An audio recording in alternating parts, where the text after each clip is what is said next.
Morning students, मैं सूरज वर्मा फिर से आप लोगों के साथ में इसी आश्रम ऐप पर। ठीक है, चलिए 1 मिनट के लिए मिल लेते हैं, थोड़ा सा इसको सही कर लें। हाँ, गए। चलिए, तो अब हम लोग हमारे चैप्टर की तरफ ही बढ़ रहे हैं। ये मेरा सेकंड वीडियो है इसी चैप्टर को लेकर। तो मैं क्लियर कर दूं पहली बात कि हम आज कौन से पार्ट पर है, इसी में है सेकंड वीडियो पर। कौन सा चैप्टर चल रहा है हमारा अध्याय क्या चल रहा है? अनुवांशिकी।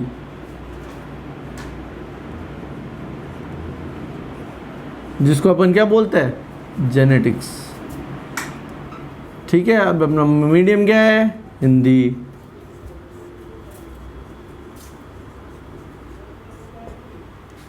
अब देखिए बेटा, और क्लास क्या है अपनी? Class 10th। कौन सी क्लास है? क्लास है 10th। अब एक बात ध्यान रखिएगा मेरी कि ये जो वीडियो है, ये जो आज आप जो लेक्चर पढ़ रहे हो, इस चैप्टर का कुछ हिस्सा हमेशा कंपटीशन एग्जाम्स में आता है। चाहे एसएससी के हो, चाहे रेलवे का हो, चाहे पटवारी का हो, चाहे कोई भी हो, 1 या 2 क्वेश्चन ऐसे होते हैं जो इसमें आते हैं। जैसे कल हम लोगों ने क्या कहा था, क्या पढ़ा था हमने? हमारी पिछली क्लास का थोड़ा लिख ले। पिछला टॉपिक जो भी था वो क्या था हमारे पास में? एक तो आनुवंशिकी की परिभाषा, ठीक है, आनुवंशिकी की परिभाषा हमने पढ़ी थी। दूसरी बात ये रहेगी हमारे पास में, क्या की थी हमने कि मेंडल ने कौन कौन से नियम दिए थे। तो मेंडलवाद पढ़ा था हमने, पहले ही कहा था मेंडल के नियम और मेंडलवाद दोनों एक ही चीज़ें हैं, दोनों एक ही चीज़ें हैं। ठीक है, फिर हमने थोड़ा सा लिया था मेंडल का परिचय। ठीक है, फिर इसके बाद में हम लोगों ने और क्या पढ़ा था? उसमें क्या पढ़ा था? उसने मटर के पौधे का चयन क्यों किया, मटर के चयन का कारण, ये चीज़ें पढ़ी थी। तो हम लोगों ने कल पढ़े थे 4 टॉपिक। आज इन्हीं टॉपिक्स को क्या करेंगे, हम आगे की तरफ लेंगे। लेकिन अब ये बताओ कि अगर व्यक्ति है, ये वैज्ञानिक के रूप में इन्होंने काम किया, इन्होंने क्या किया? एक प्रयोग यानी एक शोध किया। अब व्यक्ति अगर शोध करता है और सफल होता है, तो उसकी सफलता के भी तो क्या होता है? कुछ ना कुछ कारण होता है बेटा। कि व्यक्ति बिना सोचे समझे कभी भी सफल नहीं हो सकता। उसको अगर सफल होना है तो कोई कारण हो। जैसे कहते हैं ना, एक कहावत सुनी होगी आप लोगों ने, हर सफल व्यक्ति के पीछे एक महिला का हाथ था। लेकिन इनके पीछे कोई महिला नहीं थी, इनके पीछे कोई महिला नहीं थी कि भाई इसको किसी ने घर से निकाला हो या कुछ किया। इसने अपने शोध पर इस व्यक्ति ने अपना काम किया। तो आज का हमारा जो विषय है वो है बेटा मेंडल की सफलता के कारण। क्या है? मेंडल की सफलता के कारण, कि यह व्यक्ति सफल हुआ तो हुआ, लेकिन क्यों हुआ, किन कारणों के वजह से यह व्यक्ति आज सफल हुआ है, इसका नाम हमारे जग में आया है। ठीक है, तो इसका पहला कारण यह था, क्या कारण हो सकता है पहला? कि मेंडल ने एक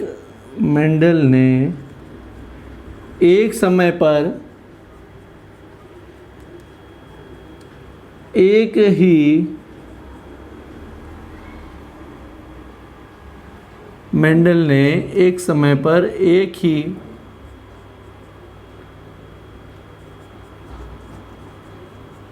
परिवर्तन का अध्ययन किया।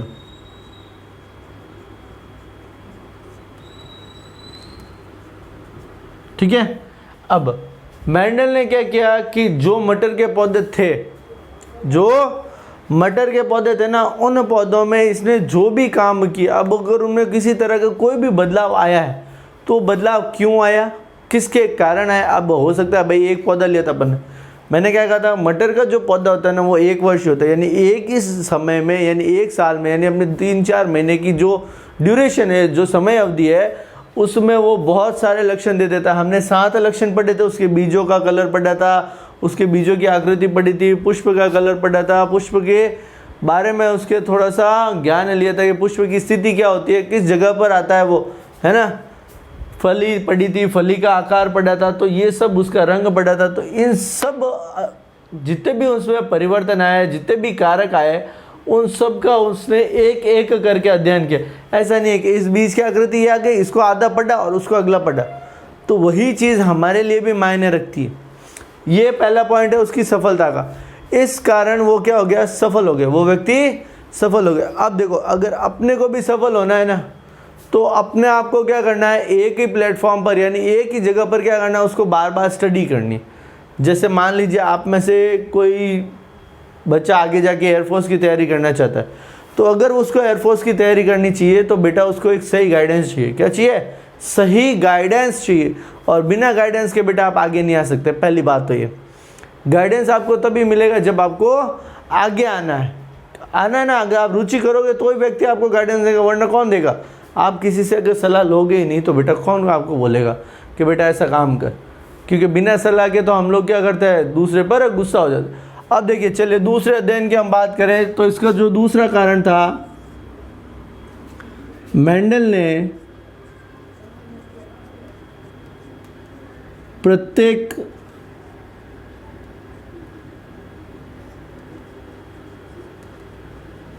परिवर्तन या कारक का सांख्यिकी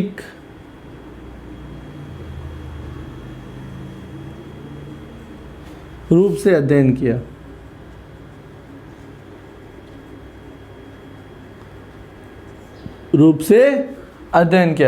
अब इसने क्या किया, उसका स्टैटिस्टिक बनाया, यानी कि एक एक चीज़ बनाई उसकी। कौन सा है भैया, बीज है, ठीक है, तो बीज को अलग कॉलम में डाल दिया, क्लियर। अब बीज के बारे में स्टडी की, तो बीज में होने वाले जितने भी परिवर्तन थे उसने किए। फिर इसी के बाद में क्या किया, इसी के बाद में क्या हुआ था, फली आई, तो फली का पहले रंग लिया, कोई दिक्कत नहीं, फिर उस फली का आकार लिया। तो इन चीज़ों का इसके साथ में, ऐसा नहीं है फली आ गई, हाँ ठीक है, अब पकी हुई फली है तो उसका रंग आकार दोनों एक साथ में ले ले, नहीं। पकी हुई फली में और आदि अपरिपक्व फली में, दोनों में क्या फ़र्क आया, उनके आकार में, उनके रंग में। तो उन चीज़ों के बारे में इसने अध्ययन किया। तीसरा कारण था इसका पौधे का चयन।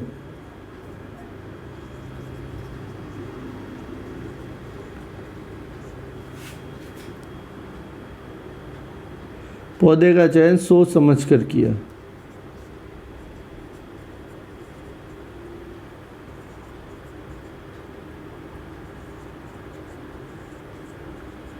अब इसने जो पौधा चुना है, मटर का ही क्यों लिया, क्यों, क्योंकि इसको पता था कि मटर के अंदर इतने सारे वेरिएशन, यानी इतने सारे परिवर्तन मेरे को कुछ ही समय में देखने को मिलेंगे। अगर अब इसकी जगह पर ये कोई दूसरा पौधा लेता तो क्या होता भाई, वो सक्सेसफुल नहीं होता, वो सक्सेसफुल नहीं होता। यानी कि इसने परिस्थिति, अपना मौका और अपने द्वारा जो पौधे का चयन था वो सारे के सारे इसने सोच समझ कर काम में लिए।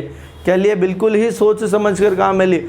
अब वही चीज़ मैं भी आपको कहता हूँ, आप लोग ऑनलाइन पढ़ रहे हो, ठीक है, अब आप लोग चाहे ऑफलाइन में, अब कई बच्चे ऐसे बैठे हैं कि सर अब कब स्कूलें खुलेगी, कब होगा, क्या पता सिलेबस कब होगा। बेटा 10th क्लास है, फर्स्ट थिंग 10th और 12th को तो सिलेबस तो होगा ही होगा, कोई बदलाव मुश्किल है मुझे तो, ठीक है। तो वही चीज़ है, आप अपने आप को लेट न करें। अगर लेट होते हो तो बेटा फॉल्ट में हो, फिर यही कहोगे कि यार उस बच्चे के परसेंटेज ज़्यादा है, हाँ उसने शायद कर ली होगी पहले। आपके पास में आज प्लेटफॉर्म है, गुरु आश्रम आपको ये ऑनलाइन प्लेटफॉर्म प्रोवाइड करवा रहा है। बाहर जा रहे हो, 8-8 हज़ार, 10-10 हज़ार, 15-15 हज़ार कोचिंग फीस दे रहे हो, तो बेटा 50% से भी कम परसेंटेज में यहाँ आ रहा हूँ, आ जाओ, मोस्ट वेलकम है इस आश्रम पर। और इस आश्रम प्लेटफॉर्म पर आपको सबसे बेस्ट फैकल्टीज़ का क्या होगा, मुलाकात करने को मिलेगा, उनसे परिचय होगा, प्लस साथ में आपका एजुकेशन जो है वो लेवल अप होगा। ऐसा नहीं है कि बेटा अभी बैठे और आप सीधे लिफ्ट से 10th फ्लोर पे चले गए, तो होगा लेकिन लेवल अप होगा। धीरे धीरे आप एक एक स्टेप को आगे करोगे। चलिए हम आगे चलते हैं हमारे नेक्स्ट पर। तो ये तीनों पॉइंट क्लियर है, अपना टाइम ले लो, फटाफट इसको कर लो।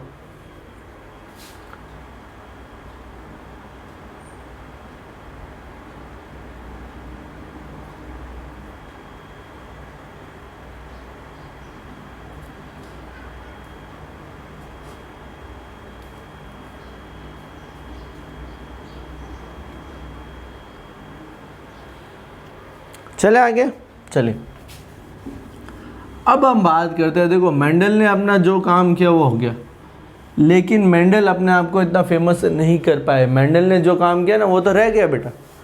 अब इसी मेंडल के नियम की क्या हुई, पुनः खोज हुई। 1 नंबर का क्वेश्चन आता है, मेंडल की पुनः खोज किस वैज्ञानिकों द्वारा की गई? क्या है, मेंडल की पुनः खोज किन वैज्ञानिकों द्वारा की गई? तो यहाँ पर होगा मेंडलवाद की खोज की पुनः खोज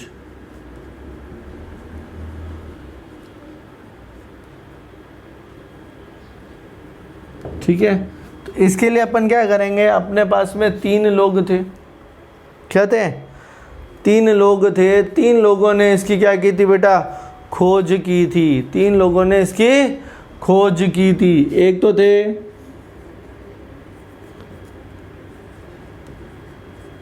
ह्यूगो डी वेरिस,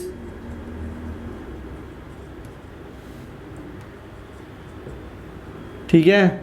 दूसरे हमारे पास में थे कार्ल कोरेंस,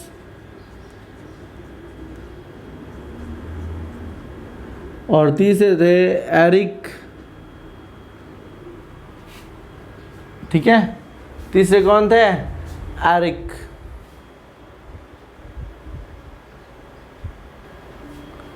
तो तीसरे की हम बात कर रहे थे, तीसरे व्यक्ति थे हमारे पास में एरिक वॉन शेरमैक।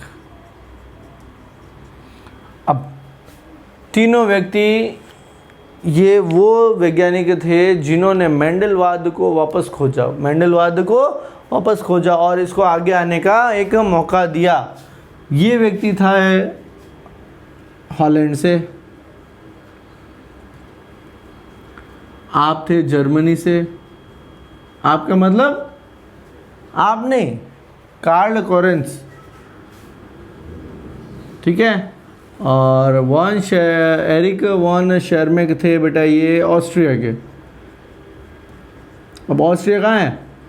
कौन सा ऑस्ट्रिया? जहाँ से मेंडल का जन्म हुआ था, जिस जगह पर मेंडल का जन्म हुआ था उसी ऑस्ट्रिया की बात हो रही है, ऑस्ट्रेलिया की नहीं हो रही है। हम बात किसकी कर रहे हैं? ऑस्ट्रिया की कर रहे हैं, न कि ऑस्ट्रेलिया की, ठीक है।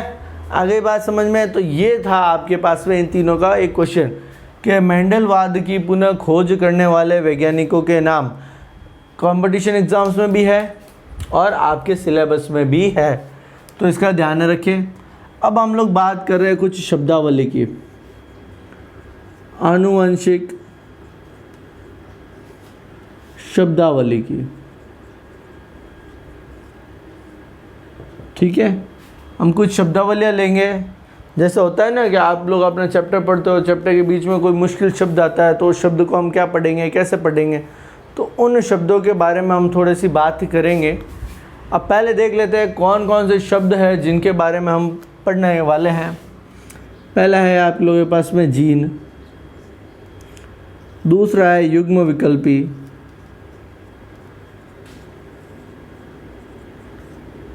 जिसको अपन बोलते हैं एलिमॉर्फ, एलेलोमॉर्फ, ठीक है। फिर तीसरा है आपके पास में समयुग्मजी,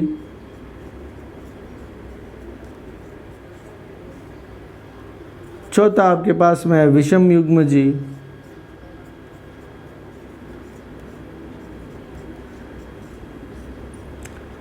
ठीक है।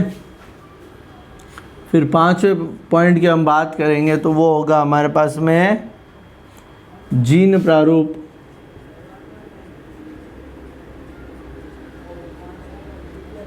6 है हमारे पास में लक्षण प्रारूप। फिर 7वां है प्रभावी लक्षण।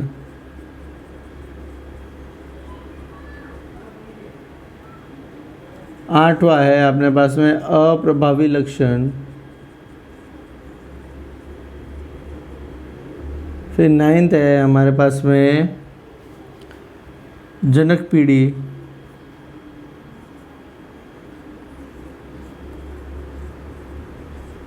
ठीक है, आगे। और 10वां बेटा अपने पास में होगा प्रथम पीढ़ी। 11वां है द्वितीय पीढ़ी।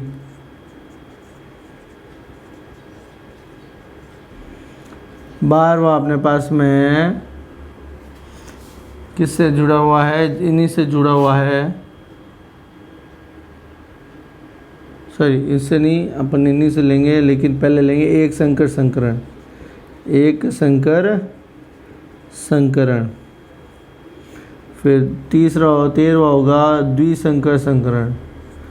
द्विसंकर संकरण, ठीक है। फिर 14वां होगा हमारे पास में त्रिसंकर संकरण।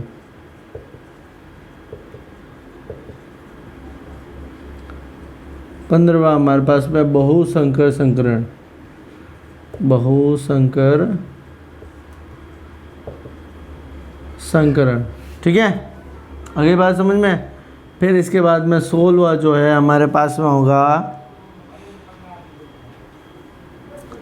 एक संकर अनुपात। एक संकर अनुपात। फिर दूसरा होगा द्विसंकर अनुपात।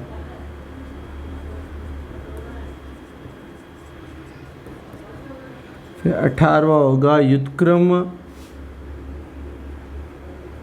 चलो ठीक है, आपके पास में एक बार ये 17 है, बाकी 3 संकर है हमारे पास में। 3 तरह के संकरण है, जिसको हम पश्च संकरण कहते हैं। फिर आपका जो व्युत्क्रम संकरण है वो है, ठीक है। तो ये तीनों संकरण के बारे में हम पढ़ेंगे दूसरे नियम में। किसमें? द्वितीय नियम। लेकिन एक 18वां बता देता हूँ, वो है व्युत्क्रम संकरण। व्युत्क्रम संकरण, ठीक है। आगे बेटा बात समझ क्लियर? तो ये है। इसके बाद में इसमें टोटल 20 टर्मिनोलॉजी है, यानी कि 20 शब्दावली है। हम 20 के बारे में बात करेंगे एक एक करके, क्योंकि मैंने यहाँ पे 18 लिखी है। 2 शब्दावली जो है हम इसके दूसरे नियम में करेंगे, तो इसमें भी करेंगे इसमें, परंतु वो जो 2 शब्दावली है, वो दोनों शब्दावली जो दूसरा नियम होगा मेंडलवाद का, कौन सा होगा? द्वितीय नियम, पृथक्करण का नियम। कौन सा? पृथक्करण का नियम है।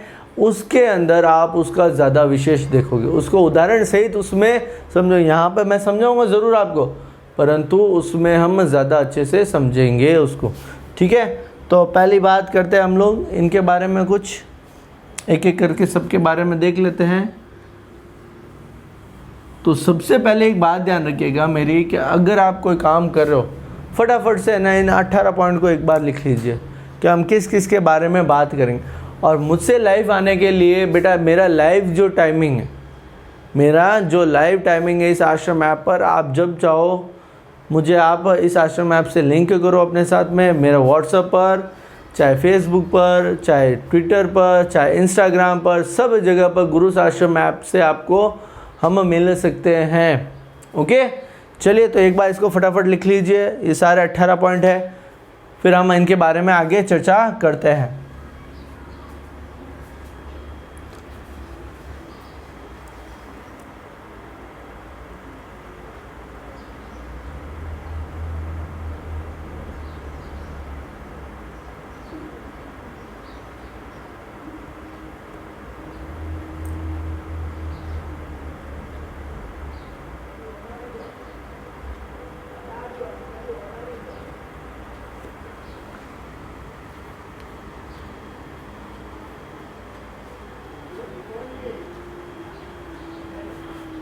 चलिए, तो अब हम आगे बात करते हैं। सबसे पहले हमारे पास में है हमारा शब्द जीन। क्या है? जीन। तो बेटा जीन होता क्या है? जीन होता क्या है, हम इसके बारे में चर्चा करेंगे। लेकिन जीन्स की परिभाषा लिखने से पहले मैं बता दूं, जीन शब्द को देने वाले जो व्यक्ति थे वो थे जॉनसन। किसने दिया था? जॉनसन ने दिया था। ठीक है, तो हम जीन की परिभाषा देखें तो बेटा जीन की परिभाषा ये है हमारे पास में, वह कारक जो किसी एक लक्षण को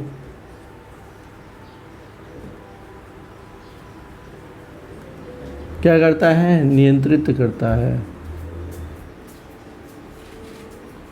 को नियंत्रित करता है। ठीक है, यानी कि वह कारक जो किसी एक लक्षण को क्या करता है? नियंत्रित करता है। अब जैसे देखो, मेरी आंखों का कलर मान लीजिए ब्लू है, मान लीजिए, है तो नहीं पर मान ले, क्योंकि मुझे मेरी आंखों का कलर दिखाई नहीं देता है जब मैं सामने हो। तो हाँ, मिरर के सामने ज़रूर दिखेगा मुझे, जैसे आप लोगों को भी दिखता होगा आगे। अब वो जो कलर है मेरी आंखों का, वो कौन डिसाइड कर रहा है? एक जीन मेरे आंखों के कलर को क्या कर रहा है? अपने साथ में लिए हुआ है। दूसरा जीन मेरी स्किन कलर को लेकर होगा। तीसरा जीन हो सकता है, जिन नहीं जीन, तीसरा जीन जो है हो सकता है कि बालों के कलर को लेकर करे, आपके बोलने का तरीका, चलने का तरीका, बैठने का तरीका। तो ये सारे जो हमारे लक्षण है ना, इन सब के लिए एक जीन उत्तरदायी होता है। क्या होता है? एक जीन हमेशा उत्तरदायी होता है। तो वह जीन, वो क्या होता है? वह कारक क्या होता है? जीन कहलाता है। वह क्या होता है? कारक जीन होता है। ठीक है, इसे मेंडल ने तो क्या कहा? कारक कहा था। मेंडल ने कारक कहा, परंतु नाम देने वाले व्यक्ति कौन थे? जॉनसन थे।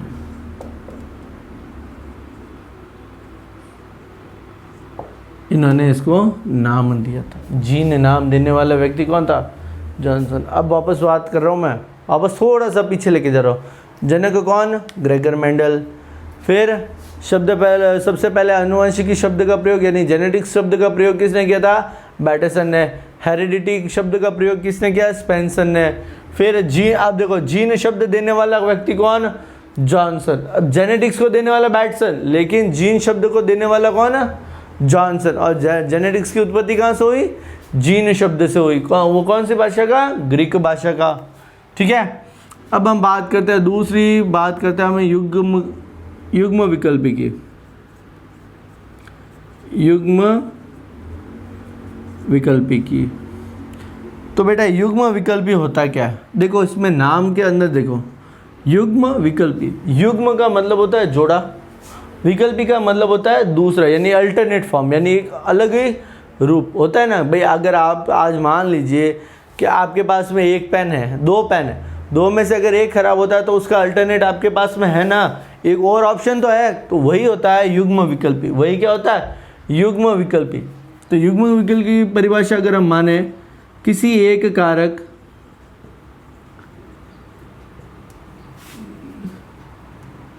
जो लक्षण को नियंत्रित करता है,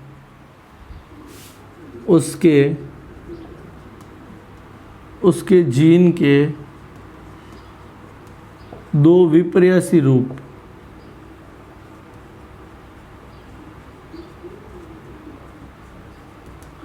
क्या कहलाते हैं? युग्म विकल्पी कहलाते हैं। जैसे मान लो कि हमने बात की थी किसकी बात की थी हमने? इसमें पौधों को लेकर बात की नहीं थी। तो देखो मटर के जो पौधे थे ना, तो इसमें क्या होता है?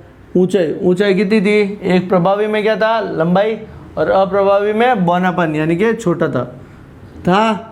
अब ऊंचाई की अगर अब बात करें या लंबाई की अगर बात करें, तो लंबाई के लिए कैपिटल टी लिया, लेकिन बेटा वो भी तो हाइट में ही है, कम, ये तो है क्या हो गया, ज़्यादा हाइट का हो गया, क्या हो गया, ज़्यादा ऊंचाई हो गई। ठीक है, और बौनापन इसको लिया छोटे कारक से, ये भी ऊंचाई है बट कम, क्या है, कम ऊंचाई। अब देखो दोनों कारक किसके हैं, ऊंचाई को, दोनों ही कारक किसके हैं, ऊंचाई के। अब लक्षण एक ही है, ऊंचाई, लक्षण क्या है, ऊंचाई का ही है, लेकिन युग्म विकल्पी एक ही लक्षण है, लक्षण एक ही है, वो क्या है, ऊंचाई है, कारक है एक ही है, ऊंचाई, लेकिन उसको अलग रूप में लेने वाला कैपिटल टी ज़्यादा के लिए, स्मॉल टी बौनेपन के लिए। आगे बात समझ में, यानी कि देखो ये एक ही ऊंचाई के दो अपने पास में विकल्प आ गए, एक तो ज़्यादा लंबाई के लिए आ गया और एक बौनापन के लिए, लेकिन है तो उसकी ऊंचाई, क्या है, उसकी ऊंचाई ही है ये। ठीक है, आगे बेटा बात समझ में। फिर हम बात करते हैं समयुग्मजी। किसकी बात करेंगे हम, समयुग्मजी, समयुग्मजी,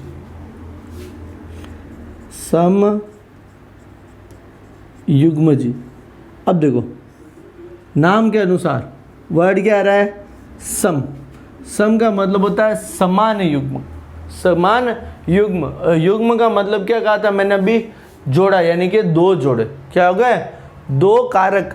ठीक है, तो यहाँ पर क्या होगा, किसी लक्षण के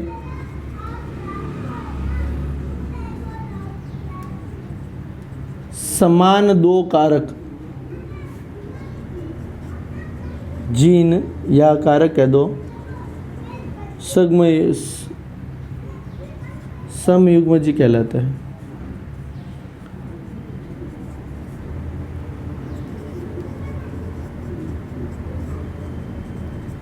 अगली बात समझ में, जैसे इसका कैपिटल क्या हो गया, लंबेपन के लिए अगर हम बात करें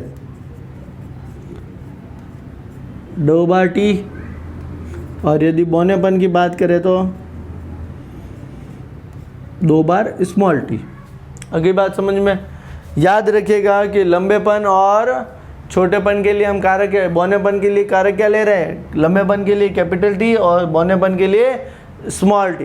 क्यों याद रखने को कह रहा हूँ, क्योंकि यही कारक क्या करोगे आप, जब ये सारे नियम पढ़ोगे तो बार बार पौधों की लंबाई को लेकर यही चीज़ें बताई जाएगी, तो वहाँ पर ये मत बोलना कि सर कैपिटल टी क्या है या स्मॉल टी क्या है, मैं पहले आपको हर चीज़ बता रहा हूँ। ठीक है, आगे बेटा, फिर इसके बाद में अगर हम बात करें, चलो एक बार आपको समय दे रहा हूँ, जल्दी कर लीजिए इसको।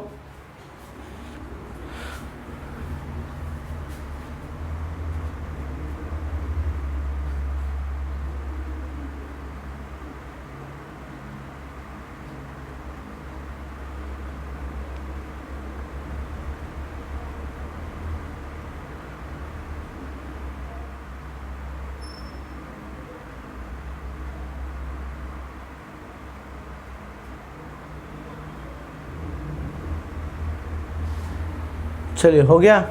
अब हम बात करते हैं अगले कारक की, वो है हमारा विषम युग्मजी। क्या है, विषम युग्मजी। अब अगर विषम युग्मजी की बात करें हम,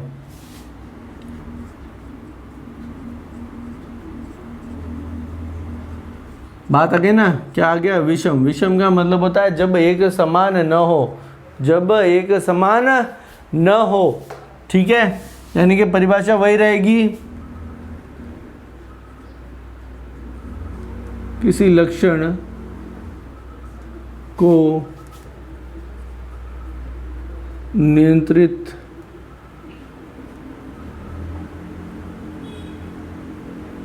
करने वाले जीन के असमान